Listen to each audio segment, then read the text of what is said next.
So students, till today, in our last classes, we already completed the three most important and the most weightage वाले जो chapter थे history के, the chapter number 1, 2 and 3. Three chapters are already completed from the history portion.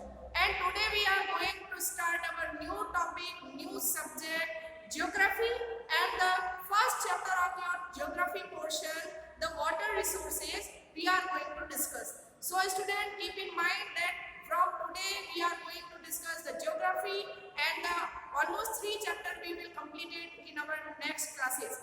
Okay?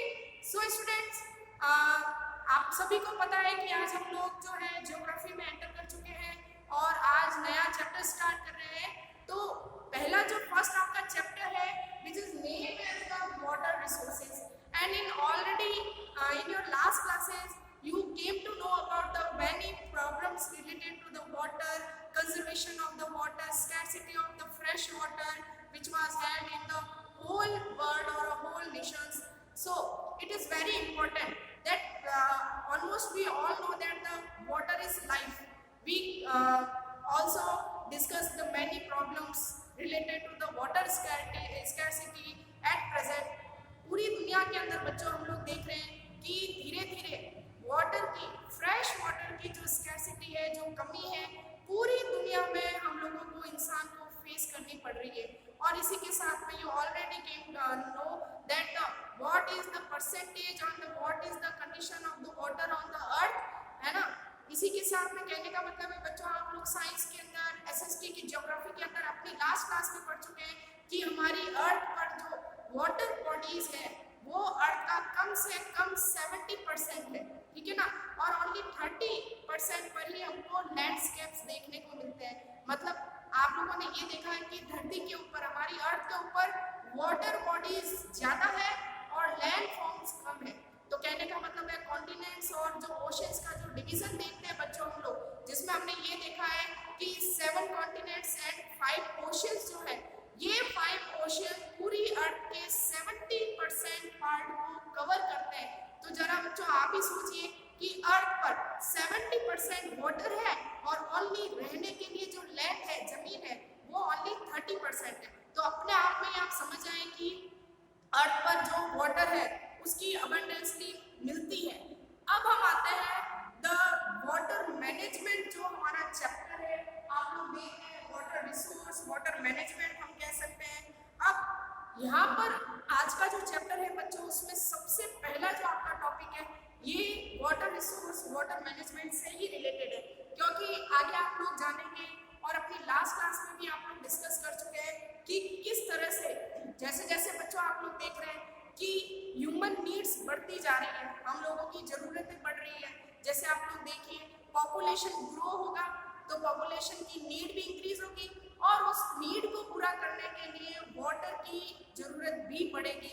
जैसे आप देखिए बड़े बड़े constructions होते हैं, कंस्ट्रक्शन आप समझ गए होंगे, बड़ी बड़ी बिल्डिंग्स, इंडस्ट्रीज जब बनती है तो उसमें पानी की ज़रूरत पड़ती है. और बाकी हमारा डोमेस्टिक जो यूज़ है, घरेलू यूज़ के लिए हमको वाटर रिसोर्सेज, आप सभी को पता बच्चों कि वाटर जो है हमारी लाइफ है, इसके बिना हमारा जो लाइफ है वो आप इमेजिन भी नहीं कर सकते, ठीक है ना. तो धीरे धीरे वर्ल्ड के अंदर अगर हम देखें तो ग्रोइंग पॉपुलेशन के कारण वाटर की स्कैरसिटी देखने को मिलती है. लेकिन कौन सा वाटर, हम कौन से पानी की बात करें, we are discussing about the fresh water which is only 1% of the whole water available on the अर्थ.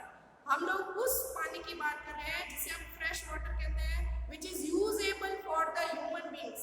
आप देखिए बच्चों, चैप्टर स्टार्ट करने से पहले या टॉपिक को समझने से पहले हम ये जान लेते हैं कि हमारी अर्थ पर जो वाटर कितना परसेंट सैल्टी वाटर है या कितना परसेंट फ्रेश वाटर है और कौन सा पानी जो है वो ह्यूमंस के लिए, एनिमल्स के लिए जो है वो यूजेबल होता है, और पानी की कमी, वाटर स्कैरसिटी क्यों है, ये सारी चीज़ें बच्चों हमको समझना बहुत ज़रूरी है, ठीक है. तो पहले हम डिस्कस करेंगे वाटर का जो अर्थ के ऊपर जो परसेंटेज है वो सारा. तो देखते हैं, सबसे पहले हम लोग अपना चैप्टर 8 वाटर रिसोर्सेज स्टार्ट कर रहे हैं, जिसमें आप देखेंगे बच्चों कि यहाँ मैंने एक ओवरऑल पाई चार्ट बनाया है. आप मैथमेटिक्स पढ़ते हैं, आप लोगों को पता है कि पाई चार्ट क्या होता है, ठीक है. अब इस पाई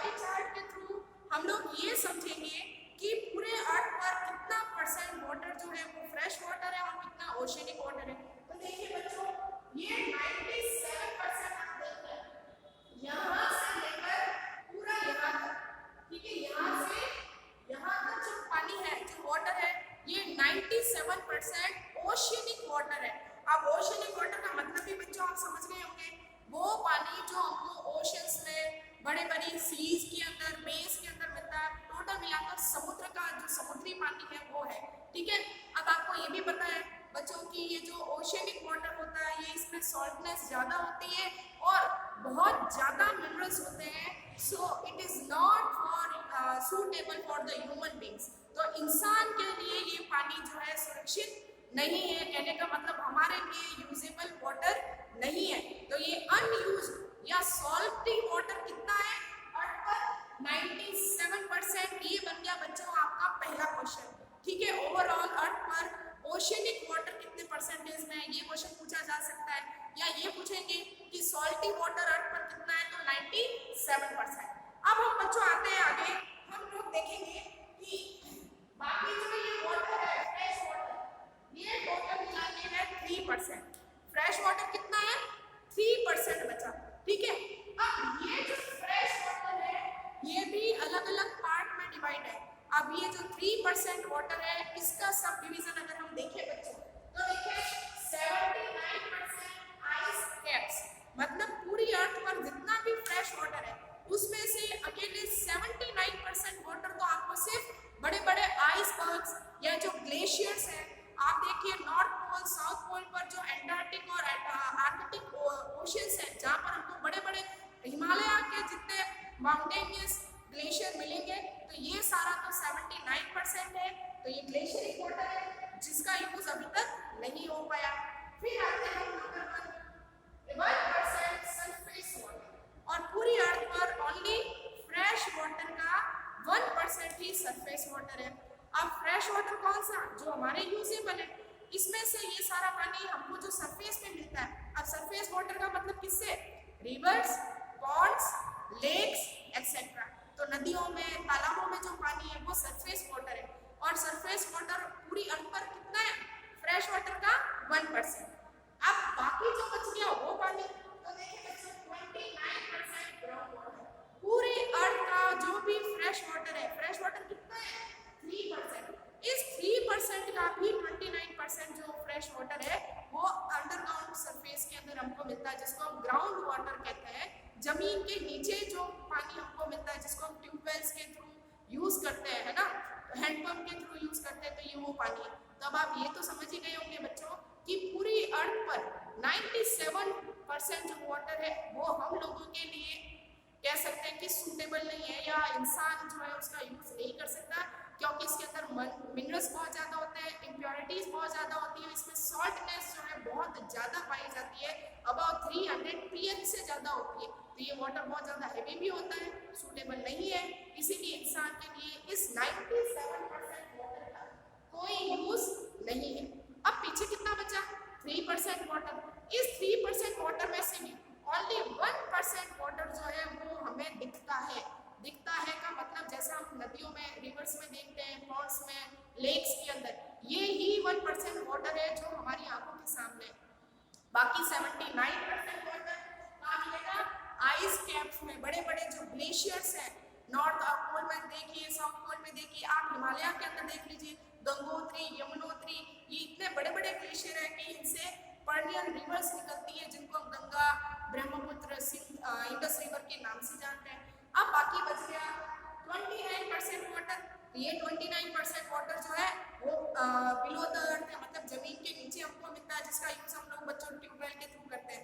तो ये तो बात हो गई कि वाटर का डिस्ट्रीब्यूशन। अगर हम बात करें फ्रेश वाटर की और सॉल्टी वाटर की, और जो हमारे लिए यूजेबल वाटर है, तो बच्चों देखिएगा आज की तारीख में डायरेक्टली ह्यूमन बींग जिस वाटर का यूज करता है वो कितना है, ओनली 1% वाटर है। मतलब ये 1% वाटर ही है जो पूरी दुनिया कह सकते हैं कि पूरी वर्ल्ड के अंदर इसका यूज डायरेक्टली होता है, क्योंकि बाकी वाटर तो 79 आइस कैप में और 29% जो वाटर है वो ग्राउंड वाटर है, ठीक है। तो ये तो बात हो गई वाटर डिस्ट्रीब्यूशन की, जो लोकेशन कह सकते हैं कि वाटर का क्या कंडीशन है अर्थ के ऊपर, ये सारा हमने समझा। अब बात आती है बच्चों जो आपका मोस्ट इम्पोर्टेंट टॉपिक है, वाटर मैनेजमेंट। मैनेज का मतलब प्रबंध करना, व्यवस्था करना। अब वाटर का मैनेजमेंट करने का मतलब क्या, तो सिंपल सी बात है, पूरे अर्थ के ऊपर ये एक बहुत ही बड़ा एनवायरमेंटल इशू है बच्चों।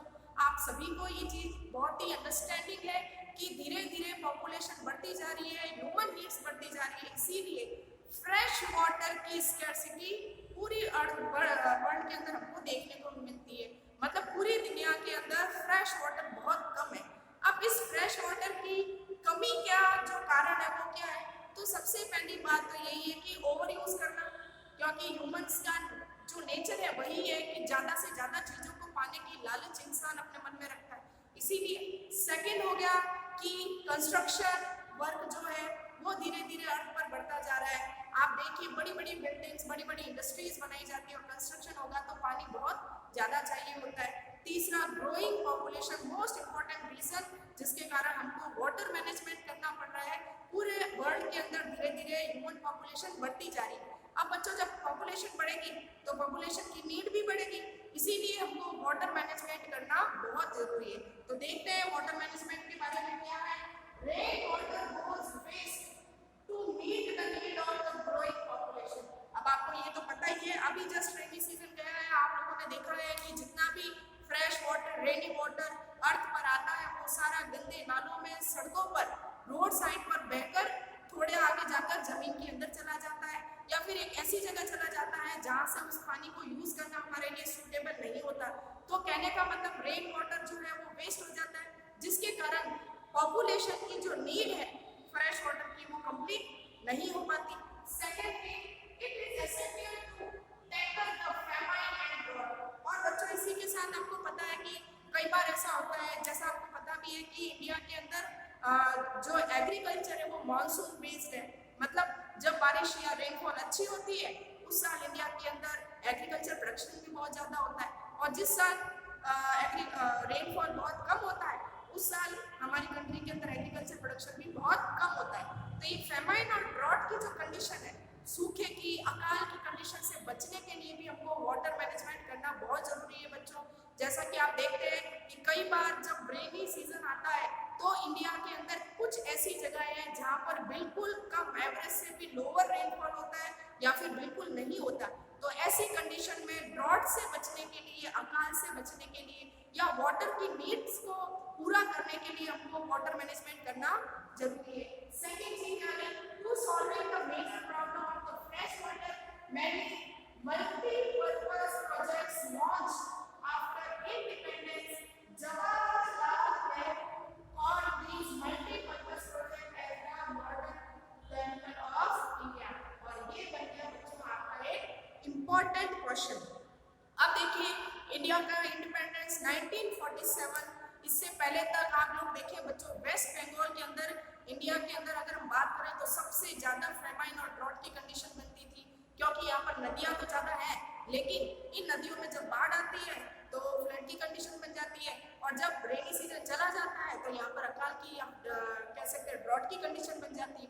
तो इस तरह से इन वर्स्ट कंडीशन से कंट्री को निकालने के लिए इंडिया के इंडिपेंडेंस के बाद मल्टीपर्पज प्रोजेक्ट स्टार्ट किए गए। अब बच्चों, सबसे पहले समझे कि मल्टीपर्पज का मतलब क्या हुआ। मल्टी मतलब एक से ज्यादा, पर्पज का मतलब हमारे लक्ष्य। तो ऐसे प्रोजेक्ट बनाए गए जो हमारी इंसान की एक से ज्यादा नीड्स को पूरा कर सके, तो इन प्रोजेक्ट को मल्टीपर्पज प्रोजेक्ट कहा गया। अब बच्चों ये भी समझे कि मल्टीपर्पज प्रोजेक्ट में कौन कौन सी नीड को पूरा किया गया। तो देखिए बच्चों, बड़े बड़े डैम इंडिया के अंदर कंस्ट्रक्शन इंडिया के अंदर स्टार्ट हुआ, कई सारे डैम बनाए गए बड़ी बड़ी रिवर्स पर, और इन रिवर्स के वाटर को, सरप्लस वाटर को कलेक्ट किया गया। अब इस डैम के अंदर जो वाटर कलेक्ट होता था उसका यूज कहाँ होता है। तो देखिए बच्चों, इन डैम्स को मल्टीपर्पज प्रोजेक्ट इसलिए कहा जाता है क्योंकि इनसे ह्यूमंस की कई सारी नीड्स जो है वो पूरी होती है। तो कौन कौन सी नीड पूरी होती है? तो देखिए, सबसे पहले तो हमारी जो नीड है वो है ड्रिंकिंग वाटर सप्लाई की। तो ये जो मल्टीपर्पज प्रोजेक्ट है हमारी ड्रिंकिंग वाटर सप्लाई को आगे रेगुलेट करते हैं। सेकंड आ जाता है इरिगेशन। एग्रीकल्चर के लिए वाटर की जरूरत होती है, और एग्रीकल्चर के लिए वाटर जो है इन मल्टीपर्पज प्रोजेक्ट से बड़ी बड़ी कैनल्स निकाल कर खेतों तक, फील्ड्स तक पानी पहुंचाया जाता है ताकि एग्रीकल्चर को, प्रोडक्शन को कंटिन्यू रखा जा सके। तीसरा हो जाता है हाइड्रो इलेक्ट्रिसिटी। हाइड्रो इलेक्ट्रिसिटी मतलब पानी से जो बिजली बनती है, तो इलेक्ट्रिसिटी जनरेट करने के लिए भी इन डैम्स का यूज किया जाता है। तो आप लोग देख रहे हैं बच्चों कि एक से ज्यादा इन प्रोजेक्ट के यूज है, इसीलिए इसको इन प्रोजेक्ट को मल्टीपर्पज प्रोजेक्ट कहा जाता है। ठीक है, अब जवाहरलाल नेहरू, ठीक है, इन्होंने इन मल्टीपर्पज प्रोजेक्ट्स को the temple of modern India कहा था, क्योंकि इंडिपेंडेंस के बाद ये पहला चांस था कि एक साथ कई सारे डैम्स का कंस्ट्रक्शन इंडिया में स्टार्ट किया गया।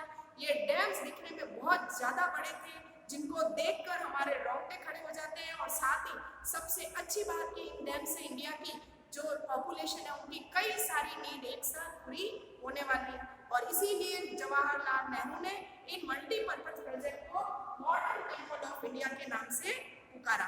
ठीक है बच्चों, तो ये तो बात हो गई आपके वाटर मैनेजमेंट की। अब आगे हम लोग बात करते हैं project of the central government. अब हम डिस्कस करेंगे कि हमारी कंट्री में जितने भी बड़े बड़े प्रोजेक्ट चल रहे हैं, जितने भी बड़े बड़े डैम्स बनाए जा रहे हैं, ये 2 लेवल्स पर बच्चों बन रहे हैं। तो पहला जो लेवल है वो है सेंट्रल लेवल। तो सेंट्रल लेवल पर सेंट्रल गवर्नमेंट कई सारे प्रोजेक्ट जो है वो लॉन्च करती है, ठीक है, जिनको सेंट्रल प्रोजेक्ट कहा जाता है, या वे प्रोजेक्ट सेंट्रल गवर्नमेंट के अंदर में। इसी के अलावा हर स्टेट या एक से ज्यादा स्टेट कंबाइन में मिलकर भी कुछ प्रोजेक्ट्स पर वर्कआउट कर रहे हैं, और कई सारे डैम्स जो है वो कंस्ट्रक्ट किए गए हैं। तो कुछ प्रोजेक्ट सेंट्रल गवर्नमेंट के अंडर में आते हैं, और कुछ प्रोजेक्ट जो है वो स्टेट गवर्नमेंट के अंडर में आते हैं। तो देखते हैं बच्चों कि सेंट्रल गवर्नमेंट के अंडर में आने वाले प्रोजेक्ट कौन से हैं और स्टेट गवर्नमेंट के अंडर में आने वाले प्रोजेक्ट्स कौन से हैं। तो सबसे पहले बात करेंगे project of the central government, मतलब वे प्रोजेक्ट जिनको सेंट्रल गवर्नमेंट ने बनाया है। तो देखिए बच्चों, ये क्वेश्चन जो है ये इंडिविजुअली आपका 4 मार्क्स का क्वेश्चन बनता है, 4 मार्क्स का क्वेश्चन बनता है, इसीलिए ये टॉपिक आपका हो जाता है इंपॉर्टेंट। तो सेंट्रल गवर्नमेंट के अंडर में बनने वाला प्रोजेक्ट है भाखड़ा नागल प्रोजेक्ट।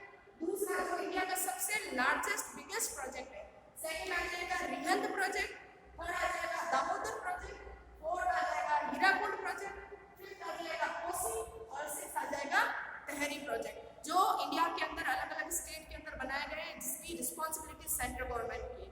आगे हम लोग बच्चों बात करेंगे चंबल प्रोजेक्ट। चंबल प्रोजेक्ट, अब हम बात करें project of the state government, मतलब वे प्रोजेक्ट जो एक या एक से ज्यादा स्टेट जिन पर वर्क कर रहे हैं। तो देखिए बच्चों, पहला है चंबल प्रोजेक्ट, आप लोग 9th और 8th में भी पढ़ चुके हैं, कहाँ है, राजस्थान के अंदर। सेकंड है आपका नागार्जुन प्रोजेक्ट, आंध्र प्रदेश। थर्ड है तुंगभद्रा प्रोजेक्ट, कर्नाटक एंड आंध्र प्रदेश। मतलब ये जो तुंगभद्रा प्रोजेक्ट है बच्चों, इस प्रोजेक्ट को ये प्रोजेक्ट 2 स्टेट का या 2 स्टेट का जॉइंट वेंचर है। तो किन का जॉइंट वेंचर है, कर्नाटक एंड आंध्र प्रदेश का। आगे हम देखते हैं सरदार सरोवर प्रोजेक्ट। ये प्रोजेक्ट जो है 3 स्टेट का जॉइंट वेंचर है। तो देखिए बच्चों, 3 स्टेट है, गुजरात, एमपी एंड राजस्थान। अब देखते हैं मयूराक्षी एंड फरक्का प्रोजेक्ट, ये बना हुआ है वेस्ट बंगाल के अंदर। फिर आ गया माही प्रोजेक्ट, बिहार एंड यूपी। तो माही प्रोजेक्ट जो है माही रिवर पर बना हुआ है, बिहार और यूपी के अंदर। इसके अलावा हो जाएगा मचकुंद प्रोजेक्ट जो है आंध्र प्रदेश के अंदर। तो इनमें से कुछ जो प्रोजेक्ट हैं वो रिवर्स के नेम पर ही है, और कुछ जो है किसी पर्टिकुलर प्लेस के नेम पर है। तो ये बच्चों आपको ध्यान रखना है, बहुत ही इंपॉर्टेंट टॉपिक आपका यहाँ पर बनता है, ठीक है। अब बच्चों हम लोग जा रहे हैं एक नया टॉपिक डिस्कस करने, इंडिविजुअली हम इनमें से कुछ प्रोजेक्ट जो बहुत ही इंपॉर्टेंट प्रोजेक्ट्स हैं उनको हम लोग बच्चों डिटेल में डिस्कस करेंगे, और जानेंगे कुछ खास बातें हर प्रोजेक्ट के बारे में। और ये भी बता दें कि बच्चों बोर्ड के अंदर आपके इस चैप्टर में से प्रोजेक्ट को लेकर ओनली इंडिविजुअली एक प्रोजेक्ट को आपको बोर्ड में या हाफेली में पूछा जाता है। टोटल मिला के 4 मार्क्स का क्वेश्चन इस चैप्टर में से बनता है। तो ये काम मान के चलिएगा कि अगर आपका ये चैप्टर क्लियर होता है तो आपके 4 मार्क्स जो है कंफर्म हो जाते हैं। तो पहला इंपॉर्टेंट क्वेश्चन ये बनता है जहाँ पर आपको भाखड़ा नांगल डैम के बारे में ही पूछ लिया जाएगा। तो जानते हैं भाखड़ा नांगल डैम किस तरह से इसकी लोकेशन है, किस रिवर पर है, सारी बातें एक साथ एक ही डायग्राम पर हम लोग बच्चों डिस्कस करेंगे। तो देखिए भाखड़ा नांगल डैम सबसे पहली बात किस रिवर पर बना हुआ है, तो ये बना हुआ है सतलज रिवर पर, ठीक है। तो पहली चीज क्लियर हुई, सतलज रिवर पर ये डैम बना हुआ है। अब देखिए बच्चों भाखड़ा डैम जो है डैम को 2 फेजेस में बनाया गया, मतलब 2 टाइम में या 2 अलग अलग हिस्सों में इसको कंप्लीट किया गया है। तो भाखड़ा डैम में आप देखें फर्स्ट जो फेज है, फर्स्ट फेज मतलब पहली बार में यहाँ पर सतलज रिवर के ऊपर पंजाब में एक जगह है हिमाचल प्रदेश, ठीक है, बिलासपुर हिमाचल प्रदेश में एक डैम बनाया गया जिसको भाखड़ा डैम के नाम से जाना जाता है। तो वापस बता रही हूँ बच्चों, भाखड़ा डैम की हम लोग बात कर रहे हैं, सतलज रिवर पर इसको कंस्ट्रक्ट किया गया। ये पूरा प्रोजेक्ट जो है वो 2 फेजेस में कंप्लीट हुआ। फर्स्ट फेज में हिमाचल प्रदेश में एक जगह है बिलासपुर, इस बिलासपुर जगह पर फर्स्ट फेज में भाखड़ा डैम बनाया गया। अब भाखड़ा डैम से 13 किलोमीटर की दूरी पर, भाखड़ा डैम से 13 किलोमीटर की दूरी पर सेकेंड फेज में एक और डैम बनाया गया। तो देखो बच्चों, सेकेंड फेज के अंदर बनाया गया नांगल डैम। और ये नांगल कहाँ है? हमारा नांगल एक प्लेस है बच्चों जो आई हुई है पंजाब के अंदर। तो आप ये तो समझ ही लीजिए भाखड़ा डैम कहाँ है? हिमाचल प्रदेश में। और नांगल डैम कहाँ है? वो आ जाएगा आपके पंजाब के अंदर। तो यहाँ पर सेकेंड फेज में नांगल डैम बनाया गया पंजाब के अंदर। अब यहाँ पर याद रखिएगा बच्चों कि जब जब सतलज रिवर का पानी, सरप्लस पानी जो होता है, जो सरप्लस वाटर होता है, उस वाटर को कलेक्ट करने के लिए एक गोविंद सागर डैम बनाया गया है, या सॉरी गोविंद सागर लेक। नांगल डैम के पास ही गोविंद सागर लेक बनाई गई है जो इंडिया की सबसे बिगेस्ट फ्रेश वाटर की लेक है। आप लोग अपनी नॉलेज में रखिएगा कि ये गोविंद सागर लेक जो है और नांगल डैम के पास ही पंजाब में बनाई गई है, इंडिया की सबसे बड़ी फ्रेश वाटर की लेक है। इस लेक को इसीलिए बनाया गया ताकि सतलज रिवर का जो सरप्लस वाटर आता है, जो एक्स्ट्रा पानी हो जाता है, उसको इस लेक में कलेक्ट किया जाता है। इसी के अलावा बच्चों यहाँ पर कुछ कह सकते हैं कि इलेक्ट्रिसिटी स्टेशन बनाए गए हैं, हाइड्रो इलेक्ट्रिसिटी पावर प्लांट है। टोटल मिला के 2 पावर प्लांट इस डैम पर बनाए गए हैं ताकि बिजली या इलेक्ट्रिसिटी जनरेट की जा सके। इसके अलावा अगर आप देखें तो यहाँ पर 1 2 3 4 5 कैनल्स भी बनाई गई है भाखड़ा डैम के ऊपर। तो भाखड़ा डैम पर ये जो 5 कैनल्स है वो कौन सी है? तो पहली कैनल का नाम है भाखड़ा कैनल, सेकंड है सरहिंद कैनल, थर्ड है नांगल कैनल, फोर्थ है बिस्त 2 आप कैनल और फिफ्थ है नरोला कैनल। तो इस तरह से बच्चों भाखड़ा डैम पर जो है इस वाटर की आगे तक सप्लाई करने के लिए 5 कैनल्स बनाई गई है। इन कैनल से आसपास के जितने भी रीजन है वहाँ पर फ्रेश वाटर की सप्लाई की जाती है ताकि उस वाटर का यूज इरिगेशन और ड्रिंकिंग वाटर के लिए किया जा सके। अब कुछ डिटेल में जान लेते हैं। तो देखिए बच्चों, सबसे पहली बात, biggest project of India Bhakra Nangal या भाखड़ा डैम इंडिया का सबसे बिगेस्ट प्रोजेक्ट है। स्टार्ट कब हुआ और कंप्लीट कब हुआ? तो देखिए स्टार्टेड इन 1948, कंप्लीटेड इन 1963। तो 1948 मतलब इंडिपेंडेंस के 1 ईयर आफ्टर ही इस प्रोजेक्ट को स्टार्ट कर दिया गया। 63 में ये प्रोजेक्ट कंप्लीट हो गया। अब देखते हैं कहाँ बना है? हिमाचल प्रदेश, बिलासपुर, सतलज रिवर। बेसिकली इस प्रोजेक्ट की शुरुआत जो है वो हिमाचल प्रदेश में जगह है बिलासपुर, जो मैं आपको यहाँ बता चुकी हूँ। यहाँ पर ये भाखड़ा डैम बनाया गया था, ठीक है। जॉइंट वेंचर मतलब इस डैम का बेनिफिट किन किन स्टेट्स को मिलता है, कौन कौन से स्टेट हैं जो इस भाखड़ा नांगल डैम से कनेक्टेड है? तो देखिए बच्चों, पंजाब, हरियाणा, राजस्थान। तो टोटल मिला के 3 डैम्स है। देखिए बच्चों, ये जो कैनल्स आ रही है ना निकल के, इन कैनल से राजस्थान में इस पानी की सप्लाई होती है और इसी कारण ये जॉइंट वेंचर है पंजाब, हरियाणा और राजस्थान का। आगे बात करते हैं ऑब्जेक्टिव। ये डैम क्यों बनाया गया? तो कुछ नीड्स है हम लोगों की, उनको पूरा करने के लिए। जैसे देखिए, use of water supply for electricity, irrigation, drinking water. तो ये जो डैम है 3 टाइप की हम लोगों की नीड पूरी करता है। सबसे पहले इस डैम पर 2 हाइड्रो इलेक्ट्रिक प्लांट लगे हुए हैं जहाँ पर बिजली बनती है। दूसरी चीज इरिगेशन, आसपास के जितने भी विलेजेस हैं वहाँ पर जो फॉर्म्स है या जो खेती बाड़ी का काम होता है वहाँ तक पानी पहुँचाने के लिए, इरिगेशन के लिए। थर्ड हो जाएगा ड्रिंकिंग वाटर, आसपास के जितने भी स्टेट, जितने भी विलेज, डिस्ट्रिक्ट्स हैं वहाँ पर ड्रिंकिंग वाटर की सप्लाई करने के लिए ये डैम बनाया गया है। अब यहाँ पर 2 डैम्स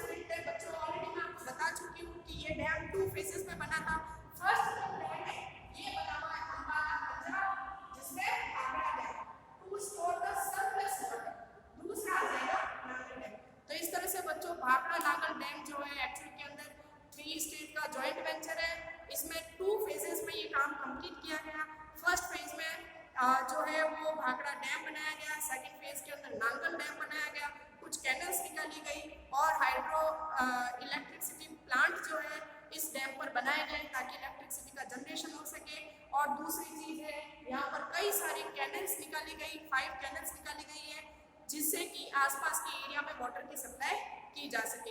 इसी के साथ में ये पंजाब, हरियाणा और राजस्थान का जॉइंट वेंचर है, सतलज रिवर पर बना हुआ है। तो ये पूरी डिटेल है बच्चों भाखड़ा नांगल डैम के बारे में। इंडिया का कह सकते हैं कि इंडिपेंडेंट इंडिया का जो है ये बहुत ही अच्छा प्रोजेक्ट है, बहुत ही स्ट्रॉन्ग प्रोजेक्ट है। आज की तारीख में भी कई सारी हमारी वाटर की नीड इस प्रोजेक्ट से पूरी होती है।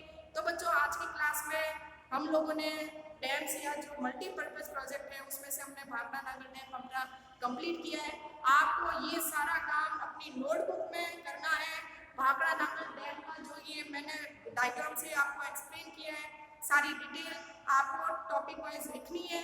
आज की क्लास में इतना ही, कल फिर मिलेंगे, तब तक के लिए thank you and good bye.